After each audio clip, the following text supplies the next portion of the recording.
نہیں دیتے. میں نے بولا کہ میں آپ کو پٹھا لے کر اسے ہم اتارے میں اتاروں یہ کہتا نہیں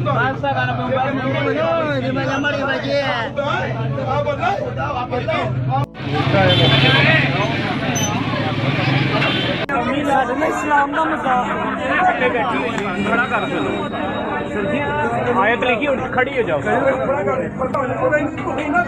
کچھ دن قبل لاہور کے علاقے اشرا کے اندر ایک انتہائی افسوسناک واقعہ پیش آیا. دراصل ہوا کچھ یوں کہ ایک میاں بیوی شاپنگ کے بعد ایک برگر کی دکان پر موجود تھے اور عورت نے ایک عربک کیلیگرافی کا ڈریس پہنا ہوا تھا جس پر لکھا ہوا تھا عربک کے اندر حلوہ اور عربی کے اندر حلوہ کا مطلب ہوتا ہے سویٹ، خوبصورت یا زبردست. اب ہوا کچھ یوں کہ ایک دم سے دکان کے باہر ایک مولوی صاحب آئے اور اپنے ساتھ کچھ اپنے شاگردوں کو لے کر اکٹھا ہوئے اور اس عورت پر چیخنا چلانا شروع کر دیتے ہیں. اس عورت نے ایک عربک کیلیگرافی یا قرآنی آیات والا ڈریس پہنا ہوا ہے. اس کے چیخنے چلانے کی وجہ سے بحث ہوتی ہے اور بحث ہونے کی وجہ سے وہ بندہ ڈائریکٹ ہو کے اس عورت کو دھمکیاں دیتا ہے کہ میں اس عورت کو قتل کر دوں گا، اس نے گستاخی کی اور قرآن پاک کی توہین کی ہے. اب اس شور شرابے کی وجہ سے، کیونکہ جس علاقے کے اندر یہ دکان تھی وہاں پر اور بھی بہت ساری دکانیں ہیں اور یہ گلی ذرا تنگ ہے، تو ان تنگ گلیوں کے اندر جب لوگ گزرتے ہیں تو ظاہر ہے کہ ایک چھوٹی سی آواز کے اندر بھی اتنا پوٹینشن ہوتا ہے کہ لوگ دور دور تک آواز سن سکتے ہیں. تو اس کی وجہ سے لوگ دیکھتے ہی دیکھتے اکٹھا ہونا شروع ہو گئے. وہاں پر کسی اور کو کچھ نہیں پتا تھا، کنفیوژن تھی کہ ہو کیا رہا ہے. بس یہ بتایا گیا کہ اس عورت نے قرآنی آیات کا ڈریس پہنا ہوا اور اس نے توہین کی.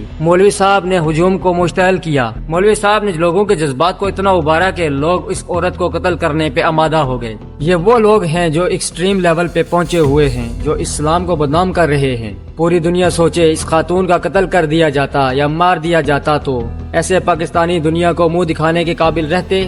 یہ تقریباً دوپہر 1:30 بجے کا واقعہ ہے. 1:30 بجے کے قریب ہی اشرا تھانے پر ایک کال جاتی ہے. ASP شہر بانو نقوی کو بتایا جاتا ہے کہ اس طرح سے ایک ہجوم اکٹھا ہو چکا ہے اور یہ واقعہ پیش آیا جو اس عورت کو مارنا چاہتے ہیں. تو ASP صاحبہ جلدی سے وہاں پہ پہنچ جاتی ہیں اور بڑے اچھے طریقے سے ان کو ٹیگل کرتی ہیں. ان سے کہتی ہیں کہ آپ تسلی سے بیٹھ کر ہم سے بات کریں، جو بھی کنفیوژن ہے آمنے سامنے بیٹھ کر سلجھاتے ہیں. لیکن وہ لوگ کہتے ہیں نہیں، ہم اس عورت سے یہ ڈریس اتروانا چاہتے ہیں اور اس کو عبایا پہنانا چاہتے ہیں. آپ اندازہ کریں ان لوگوں کی ذہانت کا. اب ان کو انسان نہیں، آپ ان کو جانور کہہ سکتے ہیں. کامن سینس بھی یہ کہتی ہے کہ اگر اس طرح کا کوئی واقعہ پیش آتا ہے اور آپ کو اس واقعے کی تحقیق کر لینی چاہیے کہ اصل وجہ کیا ہے. یہ تو اللہ جزائے خیر دے ASP صاحبہ کو جو وہاں پہنچی اور انہوں نے اس خاتون کی جان بچائی. تو پولیس کا بھی ہم سب شکریہ ادا کرتے ہیں کہ انہوں نے ایسے خاتون کی جان بچا لی. رسول اللہ صلی اللہ علیہ وآلہ وسلم نے فرمایا پچھلی امتوں میں ایک نبی تھے جن کو ایک چونٹی نے کاٹا، تو آپ صلی اللہ علیہ وآلہ وسلم نے فرمایا نبی نے ساری چونٹیوں کو جلا دیا جتنی بھی وہاں چونٹیوں کا ایک جتھا تھا. تو اللہ نے وہی نازل کی کہ کاٹا آپ کو ایک چونٹی نے اور آپ نے ساری چونٹیوں کو کس بیس پہ مارا. سوچئے جو نبی صلی اللہ علیہ وآلہ وسلم بلا وجہ چونٹی کو مارنے کی اجازت نہیں دے رہے، وہ نبی جنہوں نے چونٹیوں کو ناحق مارنا برا سمجھا، تو کیا وہ کسی انسان کو ناحق قتل کرنے کو پسند فرماتے؟ وہ خاتون جس بیچاری کو اس کا پتہ بھی نہیں کہ لوگ میرے اس عمل سے یہ سمجھیں گے،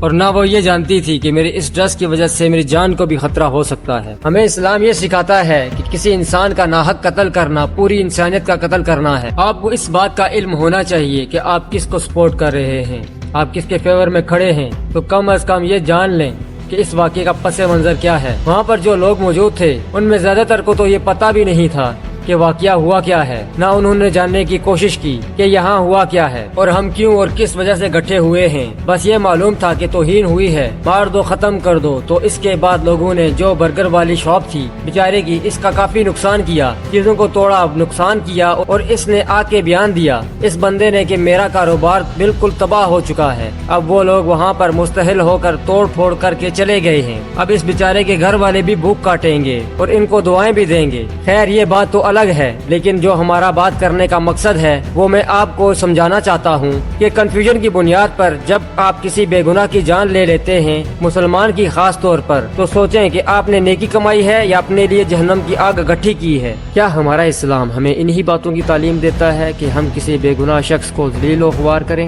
آپ کی اس بارے میں کیا رائے ہے؟ کمنٹ باکس میں ہمیں ضرور بتائیے گا.